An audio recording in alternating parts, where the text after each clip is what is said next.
Bienvenidos.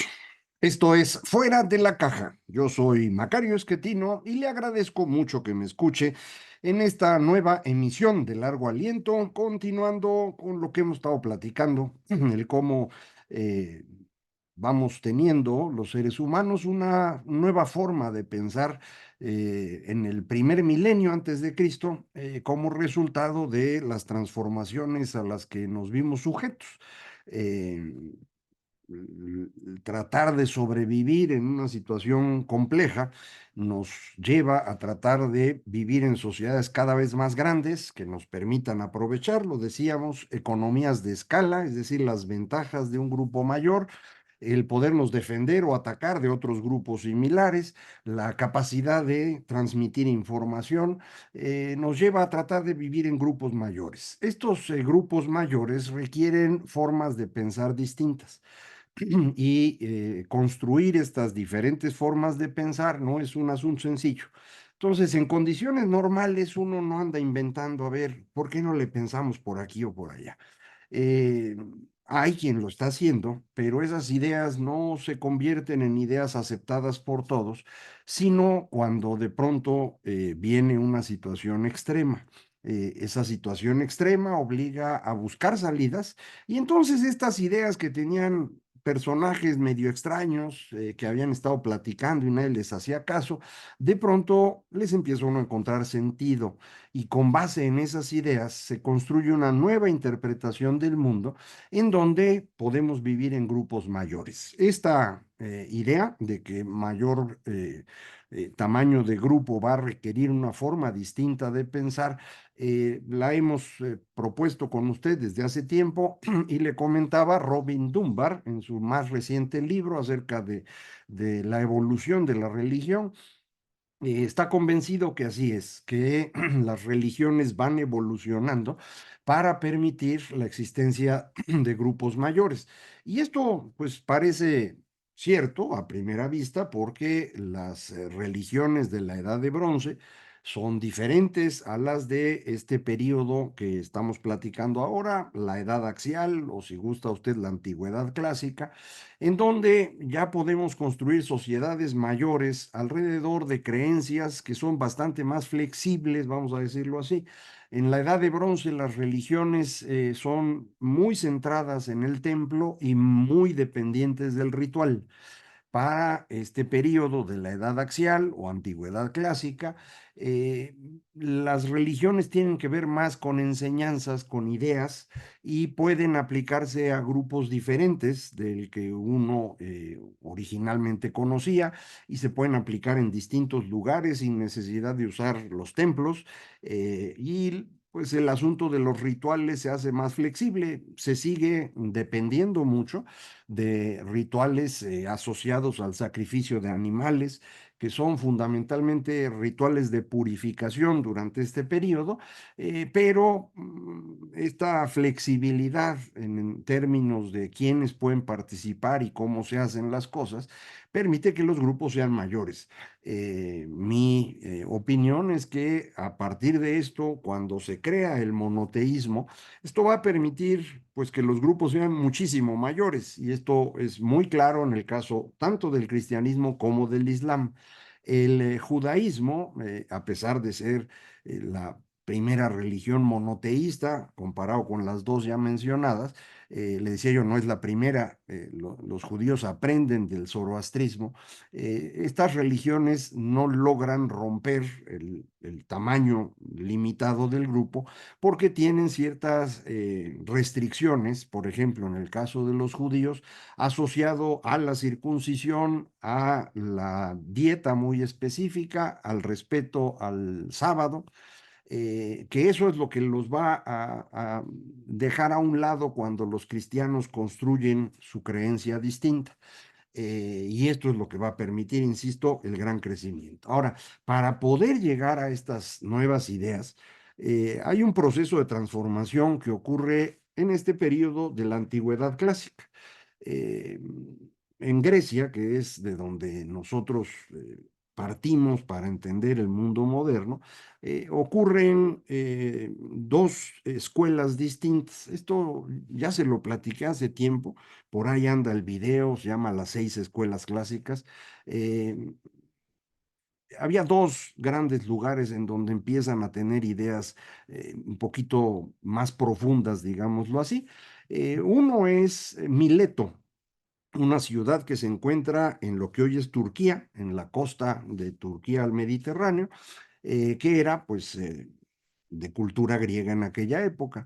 Y ahí en Mileto tenemos a tres grandes filósofos que en el fondo uno puede decir son físicos o son pues estudiosos de la naturaleza, pero se les llama filósofos, Tales, Anaxímenes y Anaximandro. Y ellos son los que empiezan a tratar de explicar el mundo en términos de, digámoslo así, aunque no, ellos no usan esa palabra, primeros principios, cosas sobre las cuales se puede entender todo. De ellos empieza a surgir la idea del átomo, aunque no le llaman ellos así, son las cuatro componentes que forman el mundo, tierra, aire, agua, mar. Le van dando esta explicación digámoslo así, materialista a el mundo. Del otro lado del espacio de Grecia, es decir, en Sicilia, poquito más de Sicilia, en la bota italiana, hay otro grupo que empieza a pensar una explicación distinta, no a partir de lo material, sino a partir de las ideas. El primero muy famoso de allá se llama Parménides de Elea, pero el más famoso para todos es el Pitágoras, ¿no? Y es famoso por el dichoso triángulo y el teorema de Pitágoras, que hoy sabemos, pues no era de Pitágoras, esa explicación viene tanto de Egipto como de Mesopotamia, es previa a los griegos, pero para nosotros, pues entró a nuestra escuela como el teorema de Pitágoras. Y para Pitágoras lo que explica el mundo, pues no son los cuatro elementos ni los átomos, son los números. Es decir, ideas que son las que le dan sentido a la vida. Entonces son las dos escuelas que hay y esto que estoy platicando es más o menos por el 600 antes de Cristo. En ese mismo tiempo, usted tiene en China a Confucio, que empieza a construir una explicación sobre cómo deben vivir las personas que está centrada en el respeto a la autoridad, unas estructuras muy verticales en aquella época, y para Confucio eso es fundamental para mantener la estabilidad. Confucio escribe, digámoslo así, en un periodo muy violento en China. Y pues va a tratar de encontrar cómo se le hace para que las cosas no se descompongan. Usted va a encontrar eso mucho en la historia, los filósofos que escriben cuando se está teniendo un gran enfrentamiento, suelen buscar una solución que se asocia casi siempre a una estructura vertical. Eso es lo que le va a pasar a Hobbes en el siglo XVII, tratando de encontrar, pues, qué se hace cuando él vive la Revolución Inglesa. Me regreso al siglo sexto antes de Cristo. Vienen después los filósofos que le decía todos conocemos, Sócrates, Platón y Aristóteles. Sócrates vive en el siglo quinto, o sea, el 400 antes de Cristo, muere en el 399. A él le toca participar en la guerra con Persia, en la guerra del Peloponeso, y de Sócrates no hay nada escrito, él no escribió. Tenemos la descripción que hace Platón de él, pero Platón pues más bien lo usa como un personaje de sus diálogos para decir lo que él quería. Y lo que Platón hace es construir un Sócrates, digamos, del lado de Sicilia, ¿no? Un Sócrates más bien idealista, no idealista de que tenía ideales y era romántico, no, que tiene la creencia de que de las ideas surge el mundo. Eso es lo que Platón, a final de cuentas, va a hacer, pero le digo, se agarra del Sócrates, lo tortura tantito y logra meterlo en su lógica. De Sócrates surgen otras escuelas. Una muy destacada son los cínicos. Cínico viene de la palabra griega kuon, que pues, me imagino es el antecedente del can. Kuon significa perro. Y los cínicos eso querían representar, vivir como había vivido Sócrates, eh, que no escribía, que no dejaba nada, que no tenía riquezas, que ahí andaba en la calle molestando a la gente, diciéndole, ¿y usted cómo sabe lo que sabe? ¿Y de veras sabe? ¿O resulta que como yo, la verdad es que no sabe nada? O sea, no era una persona así tan agradable, no crea usted. eh, y esos, los cínicos, toman esta forma de vida como la mejor manera de entender a Sócrates, a diferencia de Platón, le digo, que construye una visión idealista. Aristóteles, por su parte, va a ser alumno de Platón, va a tratar de aterrizar las ideas del señor, pero además, pues sería una especie del primer biólogo de la historia, es el gran clasificador, como dicen, ¿no? El que le empieza a buscar cómo puede uno ordenar las cosas para entenderlas mejor. No todos los ordenamientos que hace son tan lógicos, pero ese es el esfuerzo de él. Eh, Después de ellos se van a construir otras tres escuelas, ya propiamente hablando en los tiempos del helenismo. Se le llama helenismo al periodo que sigue a Alejandro el Magno, o el Mango, como le digo yo, para que se distraiga usted. eh, Alejandro muere en el 326 antes de Cristo, después de haber conquistado todo. Él arranca de Macedonia, que es la parte norte de Grecia, se lleva a Grecia entre las patas, le da la vuelta, entra por Levante, se queda con Egipto, se regresa, toma Persia y se sigue. Y llega a Afganistán y llega pues propiamente a la India. Y ahí es donde le da alguna enfermedad, unos dicen que lo envenenaron, otros dicen que fue enfermedad, tratan de regresarlo en barco, se les quiebra en el camino y entonces pues quedan los herederos de Alejandro, sus generales, y el segundo nivel. Menciono el segundo nivel porque es Eleuco, el que acaba controlando toda la zona desde Levante hasta la India. En realidad no era uno de los generales de Alejandro, era un segundo nivel, pero resultó muy hábil y fue creciendo. Eh, Está también Ptolomeo, también muy famoso, que es el que controla Egipto, Lisímaco, que controla la parte de Grecia, ahí se reparten, ¿no? Pero este periodo es importantísimo porque, por un lado, Grecia invade todo, y entonces el griego se convierte en la lingua franca, como le dicen, el idioma que todo mundo puede entender, en toda esa región del mundo, que no es chiquita. Y a cambio, los griegos empiezan a aprender cosas de Oriente. Ya le mencioné en la emisión pasada a Pirro, este joven poeta propagandista de Alejandro, que aparentemente, según dice Beckwith, un estudioso al que yo le tengo mucha fe porque es de los pocos que saben leer lenguajes de esa región. Entonces, eh, muchísimo de lo que se ha estudiado de la parte que tiene que ver con el Asia Central, realmente lo estudiaron los soviéticos, que eran los que conocían los lenguajes de la zona. Hay muy poco estudiado en el lado occidental. A lo mejor usted no lo ha visto, pero eh, por ejemplo, para entender bien a Egipto y Mesopotamia, pues los que lo hacen son alemanes, que son los que estudiaron mucho, en particular Mesopotamia e Irán.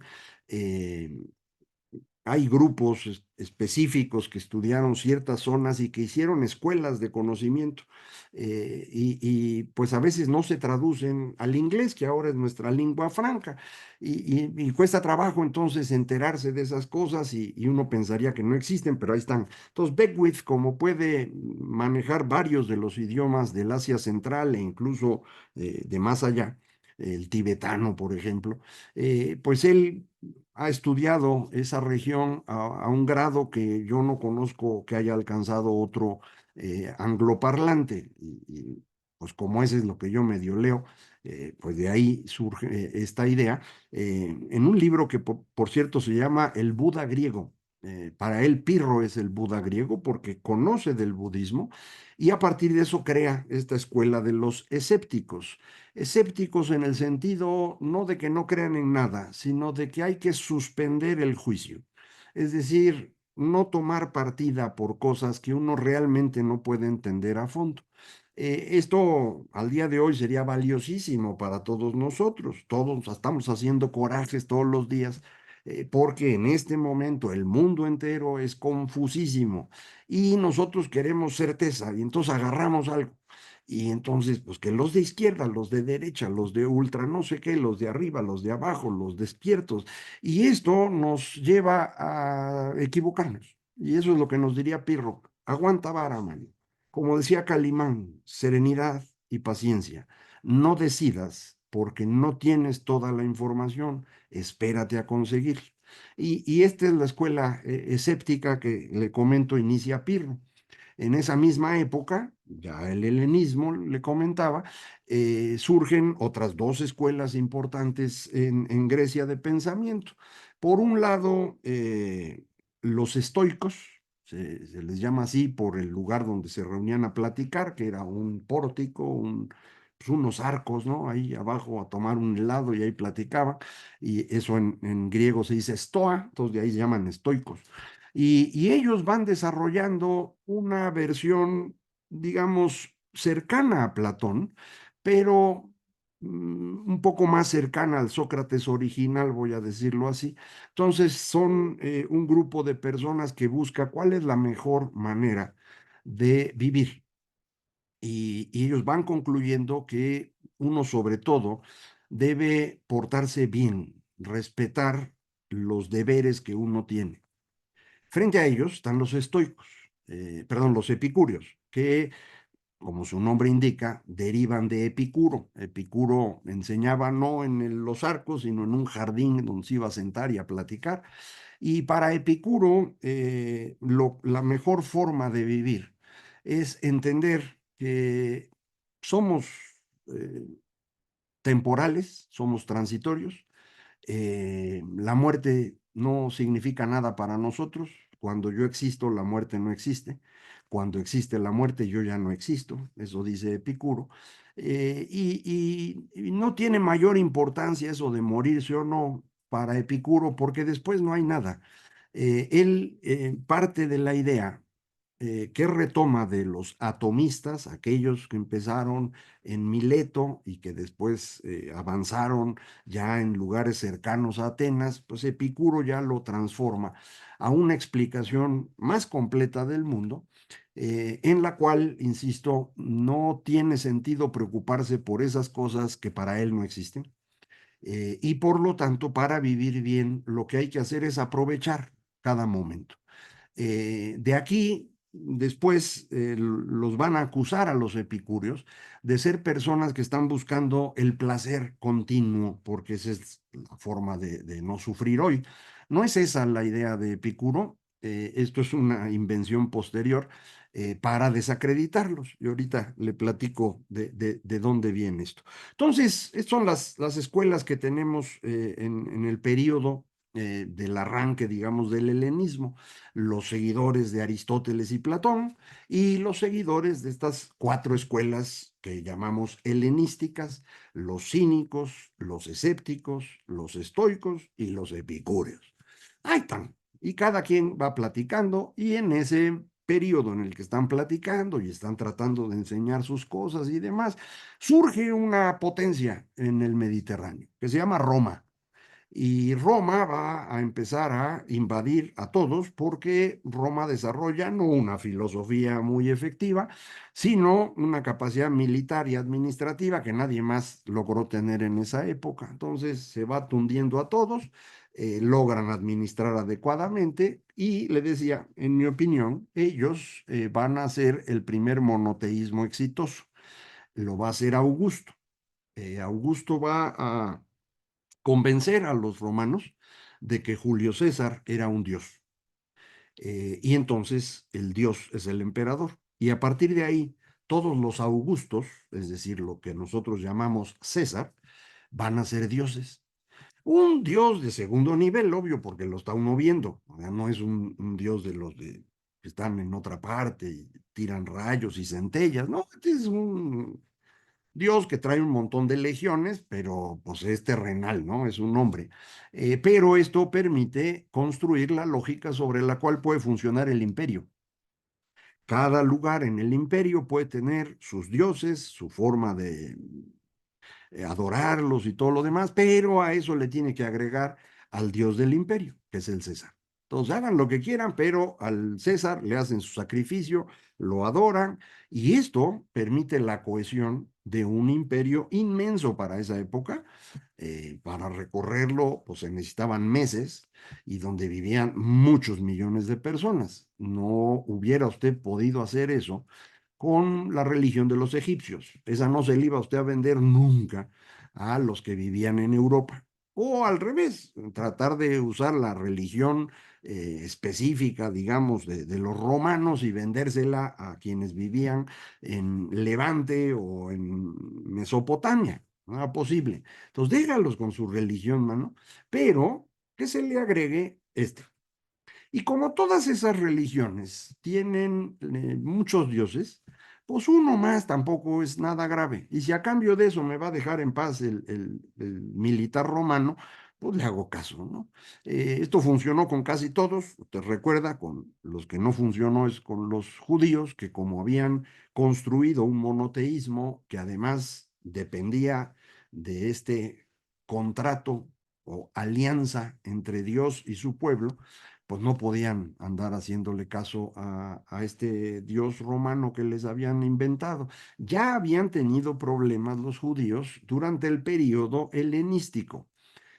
Así como le decía, se repartían todo, pues la zona de Israel y Judea, lo que hoy es Israel y Palestina, ese pedacito un tiempo estuvo controlado por Ptolomeos y otro tiempo por Seleucidas, porque se acuerda, le decía yo, esa zona de ahí es el control de Egipto. Entonces, pues para todos es importante controlar. Entonces, ahí estuvieron ellos y esto fue lo que llevó a una rebelión judía, la primera grandota, la de los macabeos. Una vez que los Seleucidas se vienen abajo y Roma es la que invade, pues los judíos siguen peleando y tienen problemas gravísimos con Calígula y luego con Nerón. Y finalmente, pues Tito acaba destruyendo todo en el año 70, ya de nuestra era. Pero lo relevante de esto es, fuera de este enfrentamiento de un pequeño grupo, pequeño pueblo, los judíos, todo el resto del imperio funciona muy bien alrededor de la idea de este individuo, que es una especie de Dios inmanente, o sea, que está aquí entre los cuates, ¿no? Pero pues es un Dios de segundo nivel, no lo puedo uno vender como un gran Dios.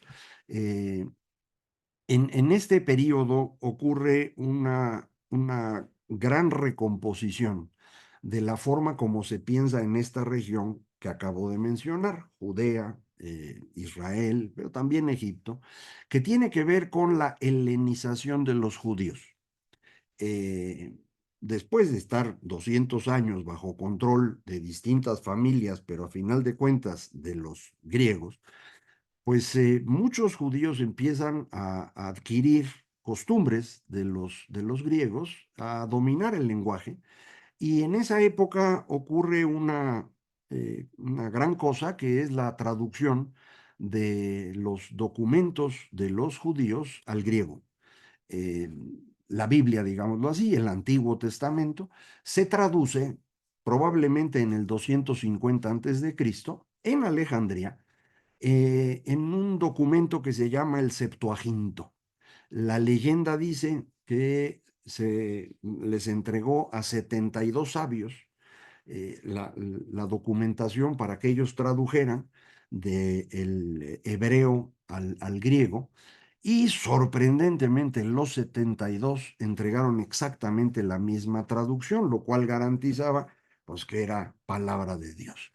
Es la leyenda como usted se imagina, pero este documento, la Biblia judía en griego, va a ser la base de la comunicación y de la religión a partir de entonces. Y esto va a ir moviendo hacia, insisto, una forma de pensar judío-helénica. De esto tenemos dos personajes que son muy importantes.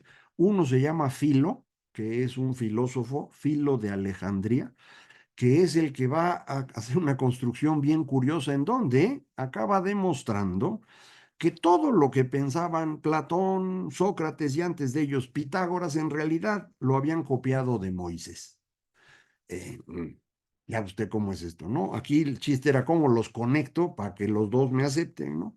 Y el segundo personaje relevante va a ser Josefo, ya después llamado Flavio Josefo, eh, personaje que para los judíos es un traidor, es el personaje que permitió en cierta medida la destrucción de Jerusalén, a cambio de que no lo mataran los romanos y no solo no lo mataron, eventualmente lo adoptaron César y por eso el Flavio. Flavio es el apellido, la familia de Diocleciano, Tito y Domiciano, los tres Césares de esa familia. eh, lo adoptan y entonces él se llama Flavio Josefo a partir de entonces y es de quien tenemos una información detallada de cómo era en esa época el territorio, el país de los judíos, visto, insisto, ya en esta visión del judío helénico. Todo esto se lo estoy platicando porque va a ser muy importante para entender cómo se va a construir el monoteísmo. Pero en este momento, entonces lo que tenemos son nuestras escuelas griegas, la aparición de esta versión helénica del judaísmo y un movimiento posterior, ya una vez iniciado el movimiento de Jesús, ya en el 200 después de Cristo, ocurre una gran fusión que hace un señor que se llama Plotino. Plotino es un filósofo que va a rehacer el platonismo, va a tomar algunas cosas de Aristóteles, lo va a platonizar y va a tomar algunas cosas de los estoicos y va a construir una base filosófica sobre la cual el cristianismo va a avanzar. Esto, insisto, ya es 200 después de Cristo. Entonces, en ese periodo, 200 antes a 200 después, tiene usted un periodo de helenización del pueblo judío y luego tiene este proceso de transformación del pensamiento filosófico griego en la lógica que le va a ser muy útil a estos judíos helénicos que están tratando de encontrar una nueva forma de entender el mundo y lo van a hacer alrededor del movimiento de Jesús. Este es el proceso, pues. Cuando ellos logran hacer esto, me adelanto un poco, nada más para cerrar hoy la idea, una de las cosas que van a hacer es seleccionar qué cosas hay que leer y cuáles no. Atanasio va a acabar diciendo, miren, estos son los 4 evangelios, estas son las veintitantas epístolas y todo lo demás va para la basura. Todo el Nuevo Testamento está escrito en griego, viene de este judío helenizado del que ya hablé. Y no solo van a decir esto sí se lee y esto no se lee dentro de los libros que ellos mismos generaban, sino que pues rápidamente ellos van a decir, mira, mira, mira, esto de los epicúreos está mal, man. Porque eso de que si te mueres ya no hay nada, nos echa a perder nuestro discurso, ¿no? Entonces, los epicúreos, mira, la neta, en el fondo son bien malas gentes, porque lo que quieren es tirarse a los placeres, a la disipación, a la lujuria, y sobre ellos hasta que no quedara nada, y prácticamente los desaparecen de la historia. Eh, los escépticos, igual, mano, para afuera los escépticos, porque ¿cómo está eso de que tú no puedes decidir? Claro que puedes, si para eso está la iluminación y la fe. A los cínicos no los dañan tanto porque esos a final de cuentas acaban medio sirviendo. En el tiempo se van a volver los pobrecitos en la iglesia. Pero observe, esto va a ser la construcción de un discurso que va a dar un gran sentido de vida a millones de seres humanos, pero para ello va a tener que excluir a otros. Este es el proceso. Y esto fue lo que ocurrió en aquella época. Y otra vez, ¿cómo exactamente? Aguante usted que no podemos platicar todo en un mismo día, pero lo vamos a platicar. Muchísimas gracias. Esto fue Fuera de la Caja.